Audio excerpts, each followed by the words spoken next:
नमस्कार विद्यार्थी मित्रांनो, चालू घडामोडी 2026मध्ये आपलं स्वागत आहे. तर बघा, पहिला प्रश्न, नौदलाचे नवे उपप्रमुख कोण आहे? काय विचारलेलं आहे? उपप्रमुख विचारलेलं आहे, प्रमुख नाही विचारलेलं आहे, हे लक्षात घ्या. तर पहिला ऑप्शन आहे दिनेश के त्रिपाठी, दुसरा ऑप्शन आहे अजय कोत्तार,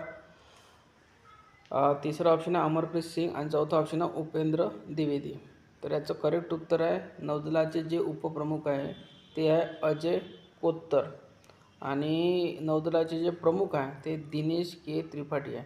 हे लक्षात ठेवा, दोनमध्ये कन्फ्यूज करू नका. प्रश्न व्यवस्थित वाचला तर आपला प्रश्न सॉल्व होतो. ठीक आहे.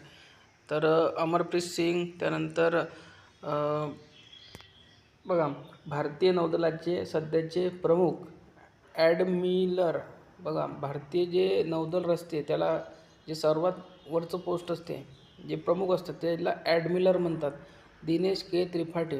ठीक आहे.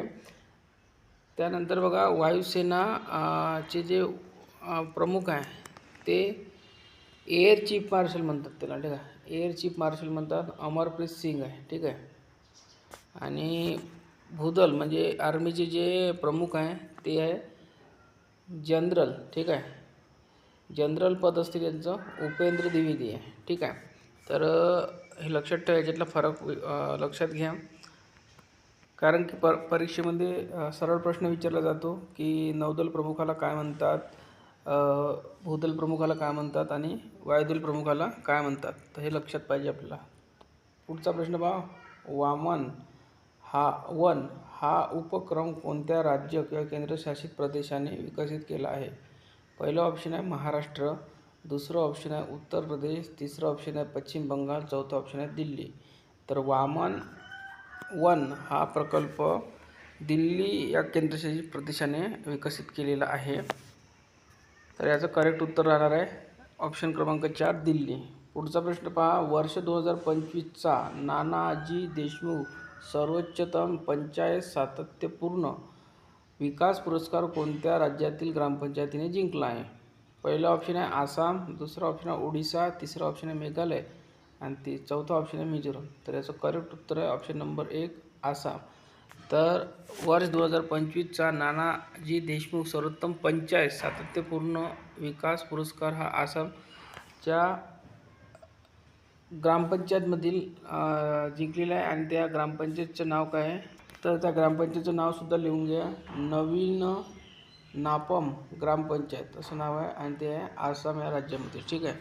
पुढचा प्रश्न पहा, केंद्रीय राखीव पोलीस दलात CRPF उपमहानिरीक्षक DIG पदी कोणाची नियुक्ती करण्यात आली आहे?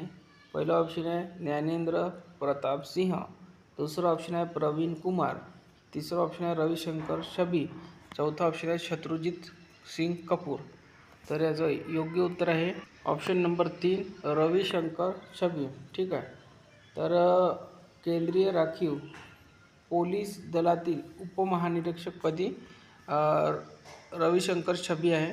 आणि बाकीचे काही अर्धसैनिक बलमधील प्रमुखांची नावे बघूया आपण, जे परीक्षेमध्ये विचारतात. बघा, CRPFचे जे प्रमुख आहे ज्ञानेंद्र प्रताप सिंह, BSFचे श्री प्रवीण कुमार, ITBPचे शत्रुजित सिंह कपूर, CISFचे श्री प्रवीण रंजन हे प्रमुख आहे. हे लक्षात ठेवा.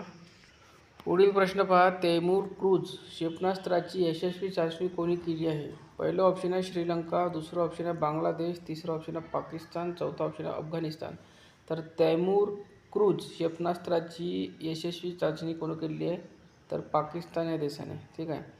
तर तैमूर क्रूझ क्षेपणास्त्राची यशस्वी चाचणी केली आहे पाकिस्तान या देशाने. पुढील प्रश्न पहा, तिसरा नॉर्डिक भारत शिखर संमेलन कुठे आयोजित केला?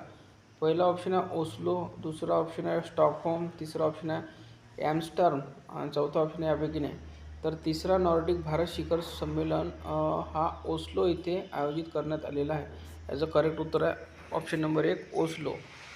तर आजच्या या व्हिडिओमध्ये इथपर्यंतच. दररोज सकाळी 8 वाजता या चॅनलवर चालू घडामोडी आपण घेऊन येत असतो. तर सर्वांनी चॅनल सबस्क्राईब करा, व्हिडिओ लाईक करा, शेअर करा.